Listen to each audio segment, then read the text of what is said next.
हमारी जिस तरह सरकार की तरफ से जो योजना चलाई जाती है और शिक्षा के लिए आगे बढ़ाया जा रहा है, उसमें अगर नेतृत्व सही नहीं रहे तो सरकार का सब क्या कराया पानी में जाए। सबसे पहले हम एक इंसान पैदा करें, खुद इंसान बने और सामने वाले को इंसान बनाने का एक प्रयास करें। कोई काहू मगन आज हम लोग चाहेंगे कि भाई मेयर से, नगर आयुक्त से, डीएम से, प्रखंड विकास अधिकारी से, सबसे मिलके वार्ड का जो विकास हो वो अधिक से अधिक किया जाए।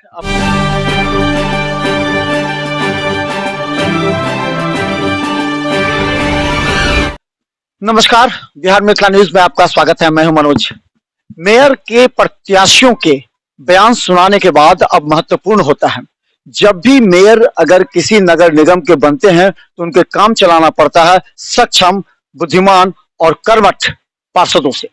कर्मठ पार्षद का कैसे चयन हो, ये एक बहुत बड़ी चुनौती होती है। कभी जाति में, कभी धर्म में पार्षद के प्रत्याशी बढ़ जाते हैं और कभी कभी ये भी कहा जाता है कि पार्षद जो है वो अपने हिसाब से वोट बैंक को खरीद भी लेते हैं या वोट बैंक को प्रभावित करते हैं। आज हम बता दें कि वार्ड नंबर हम 2 में हैं। वार्ड नंबर 2 में यहाँ भगवान ठाकुर यहाँ के निवर्तमान पार्षद रहे हैं, लेकिन उन पर लगातार आरोप लगने के बाद अब जनता इस बार तय करेगी, क्योंकि 7 प्रत्याशी इस बार चुनाव मैदान में हैं। 5400 के आसपास वोट बैंक है, वोटर है यहाँ पर। और अभी एक रंजू देवी यहाँ के एक प्रत्याशी हैं जो पिछली बार मात्र चंद वोटों से ही पीछे थी, लेकिन इस बार काफी परिश्रम के बाद जनता के बीच अपनी पहचान बनाया। हमारे साथ उनके पति दुर्गानंद झा हैं जो इस बार चुनाव मैदान में डटे हैं। दुर्गा जी, इस बार चुनाव मैदान में क्या लगता है कि वास्तव में मुद्दा क्या है? इस बार क्या वही मुद्दा है जो हर साल रहता था? नहीं, इस बार बहुत अलग हट के मुद्दा है। कारण अब सब जागरूक हो चुका है। हम किसी को एक बार धोखा दे सकते हैं, 2 बार धोखा दे सकते हैं, बार बार धोखा नहीं दे सकते। अभी जनता पूरा जागरूक हो चुका है और हर का ये अभी हो गया कि भाई सबसे पहले शिक्षा। आज हमारी जिस तरह सरकार की तरफ से जो योजना चलाई जाती है और शिक्षा के लिए आगे बढ़ाया जा रहा है, उसमें अगर नेतृत्व सही नहीं रहे तो सरकार का सब क्या कराया पानी में जाएगा। अब इस तरह का एक मजबूत नेतृत्व हो जो एक समाज, सरकार को एक ऐसा नेतृत्व प्रदान करे जो पुल बनकर, ब्रिज बनकर एक दूसरे को जोड़े।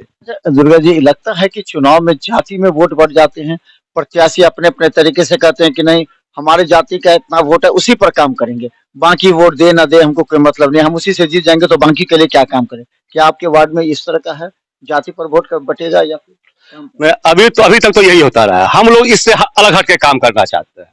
हम लोगों को जात पात से उठ करके, भेदभाव से उठ कर, इज्जत द्वेष से उठ कर, जलन से उठ करके, अमीरी गरीबी से उठ करके एक सबसे पहले हम एक इंसान पैदा करें, खुद इंसान बने और सामने वाले को इंसान बनाने का एक प्रयास करें। और विशेष जो है, अब हमारे यहाँ वार्ड में बहुत से बाहर से लोग आकर यहाँ घर बनाए हैं। एक से एक शिक्षित बुद्धिमान आया है जो लोगों को ये उत्साह बढ़ा रहे हैं। अगर वार्ड नंबर 2 को देखा जाती है अपने आप में कि हीरा का खान है, और बगल में ये एयरपोर्ट, बगल में ये स्टेशन, बगल में पीटीसी, बगल में यूनिवर्सिटी, सब कुछ रहते हुए आज वार्ड नंबर 2 जितना अशिक्षित है मतलब कोई नहीं कहा जाता। जबकि सच्चाई यही है, वार्ड नंबर 2 वार्ड नंबर 48 में सबसे ऊपर है, सब कुछ में ऊपर है। ये भगवान जी का हमने स्टेटमेंट भी बताया जो भगवान ठाकुर, उनसे भी हमने कई बार पूछा था कि जैसे ही आप सुंदरपुर में प्रवेश कीजिएगा पूरा जल जमाव, एक बड़ा गड्ढा नाला था, वहां पर घुटनों से ऊपर पानी था। सवाल सिर्फ ये है, क्या अगर किसी वार्ड का विकास होता है तो उसमें कौन कौन सी महत्वपूर्ण पहलू हैं जिस पर जनता को ध्यान देने की आवश्यकता होती है? आपके इलाके में सड़क नाले का क्या स्थिति है? क्या 5 साल पहले जो थी अभी भी वही है कि कुछ सुधार हुआ? कावल प्रत्यक्ष को प्रमाण का जरूरत नहीं होता। ये सामने आप जहाँ बैठे हुए हैं और देख लीजिए, हम लोगों का अभी तक जो है कहीं कुछ नहीं है। प्रश्न उठता है जो कि मतलब सरकार की तरफ से कोई कमी नहीं है, अगर कमी कुछ है तो नेतृत्व की कमी है। सही तरीका से कन्विंस नहीं कर पाते। हाँ, सही तरीका को आज हमको समय है नगर निगम में देने का, हमको समय है ब्लॉक में देने का, हमको समय है मेयर के पास अपना समस्या लेके समाज समस्या, उसके बदले में हमारे पार्षद क्या कर रहे हैं नहीं कर रहे, हमको दोषारोपण नहीं करना चाहते हैं। उनका समय कहाँ बीतता है, कैसे बीतता है, वो भी एक अपना सेवा करते हैं। लेकिन हम अपना लोग सबका लाइफ स्टाइल अलग अलग होता है, सबका अपना लाइफ स्टाइल है। अब भाई कोई कहावत है, कोई काहू मगन कोई काहू मगन। आज हम लोग चाहेंगे कि भाई मेयर से, नगर आयुक्त से, डीएम से, प्रखंड विकास अधिकारी से, सबसे मिलके वार्ड का जो विकास हो वो अधिक से अधिक किया जाए। आपको लगता है कि कुछ विकास के काम हुए, सड़कें बनी होंगी, या फिर जो रोशनी का प्रबंध होगा वो होगा, या नाला जितना होगा वो बना होगा? बाढ़ का सबसे ज्यादा समस्या है, बाढ़ में यहाँ लोग ज्यादा परेशान होते हैं, घर डूब जाते हैं, मवेशी का भी मौत हुआ है, तो क्या लगता है इसमें, इस पर कोई काम हुआ है? देखिए, इस चीज को तो जनता बताएंगे असली, हम तो प्रतिनिधि हैं। हम हो सकता है कि कहा जा सकता है कि भाई हम दोष लगा रहे हैं, ऐसी दोष की कोई बात नहीं है। हमारा तो ये मंतव्य आपको असली जनता जाना रहेंगे। हमारे सामने एक बैठे हुए हैं भाई, जो आज के समय लास्ट जब बाढ़ आई हुई है, वो अपना माल जाल भैंस बच्चा सभी लोग कर करके यहाँ ठाड़े दरवाजे पर आकर करके किस तरह समय गुजारे, क्या समय भगवान ने करे ऐसा दिन किसी को देखने के लिए मिले, अपना घर द्वार छोड़कर यहाँ आवे। उस आदमी को बाहर का पैसा नहीं मिल करके वो अपने घर में बाहर का पैसा उठा के ले। तो अब क्या ये कोरोना में दुर्गानंद जी क्या काम किया आपने? कोरोना कहा जाता है कि सभी लोग चाहते हैं कोरोना में जो काम करेंगे उनको हम वोट देंगे, आपने क्या काम किया? मैंने कोरोना में सबसे स्टार्टिंग में जिस समय जो मास्क का दाम आज 5 रुपया मिलता है, उस समय स्टार्टिंग में मास्क दाम 20 रुपया था। हम कलकत्ता से स्पेशली 1000 मास्क, डेटॉल साबुन प्लस ग्लव्स, जो काम करने वाले के जो शेल हैं ग्लव्स, मैंने पूरा डिस्ट्रीब्यूट किया अपनी तरफ से। मतलब मच्छर मारने का, गंदगी भगाने का व्यवस्था किया, जो हमसे बन पड़ा वो हम अपने अपने प्रयास से किया। दूसरा चीज और अहम सवाल यह है कि आप जनता का नब्ज टटोले होंगे, जनता क्या चाहती है इस बार, क्या कहना चाहती है, और किस मुद्दे को रखना चाहती है? 7 प्रत्याशी हैं, 7 प्रत्याशी में किस मुद्दे पर ध्यान देना चाहिए? जनता क्या चाहती है ये तो जनता बताए। मेरे हिसाब से जिस जनता से हमारी बात हो रही है वो जनता परिवर्तन चाहती है, वो एक कुशल नेतृत्व खोज रही है, जो कि समाज के, जनता के ऊपर विश्वास में खड़ा होता है। आज सीधा का सीधा एक सवाल पैदा लेता है, आदमी सब चाहता है कि विकास हो, लेकिन कहने से नहीं होगा, करने से होगा। आज हमारा रास्ता कच्चा है, इसलिए पूरा वार्ड में मतलब रास्ता और नाला और प्लस जल जमाव का जो समस्या है, वो सबसे बड़ा समस्या है। सामने मेरे मिडिल स्कूल है, वहां का जो व्यवस्था है वो देख करके देखते ही बनता है। तब तो असली जनता मतदाता है, वो क्या विचार करते हैं, किसको अपना चाबी सौंपना चाहते हैं, ये तो जनता ज्यादा।